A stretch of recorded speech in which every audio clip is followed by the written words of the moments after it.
నమస్కారం అండి. నా పేరు Baji Pathan. AP CPS employees association Andhra Pradesh రాష్ట్ర అధ్యక్షుడిగా నేను పనిచేస్తూ ఉన్నాను. ఈరోజు జూలై 11వ తారీఖున సెకండ్ సాటర్డే ఈ అనంతపురం జిల్లాలో అనంతపురం పట్టణం నడిబొడ్డున అనంత సాయి మహాసంగ్రామం అనేటటువంటి ఒక ప్రోగ్రామ్ని ఏపీ సిపిఎస్ ఎంప్లాయీస్ అసోసియేషన్ తరఫున మేము ఏర్పాటు చేసుకున్నాం. ఈ రాయలసీమ జిల్లాలో అన్నింటిలో ఉన్నటువంటి సిపిఎస్ ఎంప్లాయీస్ పెద్ద ఎత్తున ఇక్కడికి తరలివచ్చి మాకు ఏ విధమైనటువంటి అభ్యంతరాలు ఉన్నాయో సిపిఎస్ అనేటువంటి అంశం మీద ఎలక్షన్లు జరిగేటువంటి సమయంలో గౌరవ ఉప ముఖ్యమంత్రి గారు పవన్ కళ్యాణ్ గారు 1 సంవత్సరం సమయం ఇవ్వండి, నేను కేంద్రంతో మాట్లాడతాను, అలాగే మా కూటమి ప్రభుత్వాన్ని అంగీకరింపజేసుకొని మీకు సరైనటువంటి ఒక న్యాయబద్ధమైనటువంటి పరిష్కారాన్ని చూపెడతానని చెప్పి ఉన్నారు.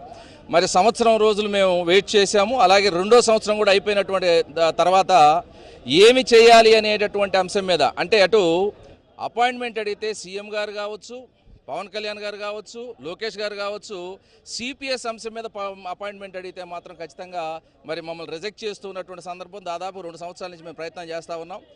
కానీ ఏ విధమైనటువంటి ఒక ప్లాన్ ఆఫ్ యాక్షన్ కావచ్చు, రోడ్ మ్యాప్ కావచ్చు, ఈ సిపిఎస్ని ఏ విధంగా పునఃసమీక్ష చేస్తారు, ఏమి ఇవ్వబోతున్నారు, ఏమి తీసేయబోతున్నారు అంటే అంశాన్ని ఈ రోజు వరకు కూడా ప్రభుత్వం ఒక్క మాట కూడా బయటకు మాట్లాడకపోవడంతో ఈ రాష్ట్రంలో ఉన్నటువంటి 3,50,000 మంది సిపిఎస్ ఉద్యోగులు అన్ని డిపార్ట్మెంట్కి సంబంధించినటువంటి వాళ్ళు అసంతృప్తితో ఉన్నారు.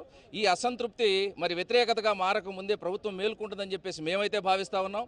అనుభవజ్ఞులైనటువంటి సీఎం గారు మరి ఈ ఉద్యోగుల్లో ఉన్నటువంటి అసంతృప్తిని మీరు తీవ్రమైనటువంటి వ్యతిరేకతగా మార్చుకోరని మేము అనుకుంటా ఉన్నాం.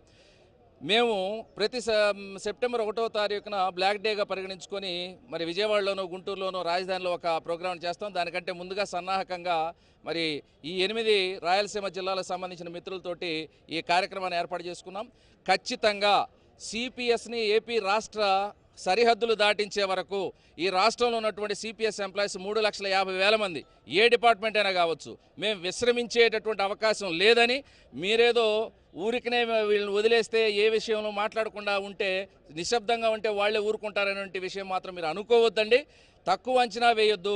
3,50,000 మంది ఫోర్స్ అనేటటువంటిది మరి ఏ విధంగా ఉంటుందో మరి ఇంకొకసారి మీరు రుచి చూసేటటువంటి పరిస్థితి ప్రభుత్వం తెచ్చుకోవద్దని, ఇచ్చినటువంటి మాటకు కట్టుబడి సంవత్సరం లోపు నేను మరి దీని పరిష్కారం చూపిస్తానన్నటువంటి ఉప ముఖ్యమంత్రి గారు కావచ్చు, లేకుంటే ముఖ్యమంత్రి గారు కావచ్చు, కూటమిలో భాగం కాబట్టి మీరందరూ మేనిఫెస్టోలో ఇచ్చినటువంటి మాటకు అనుకూలంగా త్వరలోనే ఒక నిర్ణయం తీసుకుంటారని, సెప్టెంబర్ 1వ తారీఖు ప్రోగ్రాం కంటే ముందు మీరు ఒక నిర్ణయం తీసుకుంటే మేము స్వాగతిస్తామని, ఆ రోజు మిమ్మల్ని కూడా ఆహ్వానిస్తామని, మీకు ఘనంగా సన్మానం చేస్తామని. ఒకవేళ చెయ్యకపోతే సెప్టెంబర్ 1వ తారీఖు నుంచి మరి మా నిరసన కార్యక్రమాలు 2 సంవత్సరాల సమయం ఇచ్చిన తర్వాత కూడా మీరు ఏ విధమైనటువంటి మరి ప్లాన్ ఆఫ్ యాక్షన్ తీసుకోలేదు కాబట్టి తీవ్రమైనటువంటి వ్యతిరేకత మీ మీద రాబోతుందని చెప్పేసి మీకు విన్నవించుకుంటున్నాం. ప్రభుత్వానికి మేము ముందు వినపాలే చేస్తాం, ఆ తర్వాత మా పోరాటాలు మేము రుచి చూపిస్తామనేటువంటి విషయాన్ని కూడా తెలియజేస్తూ, త్వరగా సిపిఎస్ ఎంప్లాయీస్ అసోసియేషన్ మీరు చర్చలు పిలిస్తే సిపిఎస్ని ఎలా రద్దు చేయొచ్చో, సిపిఎస్ని రద్దు చేస్తే ప్రభుత్వానికి ఎంత లాభమో, సిపిఎస్ వల్ల మరి ఉద్యోగులు ఎంత ఇబ్బంది పడుతున్నారో మీకు తెలియజేసేటటువంటి మొత్తం దానికి సంబంధించిన సమాచారం మా దగ్గర ఉంది. మీరు ఒక్కసారి మాకు అవకాశం కల్పించండి. లేదంటే మాత్రం 3,50,000 మంది తీవ్రంగా వ్యతిరేకించేటటువంటి సందర్భంలో మీ భవిష్యత్తు మీ చేతిలోనే ఉంటుందనే విషయాన్ని తెలియజేస్తా ఉన్నాం ప్రభుత్వానికి.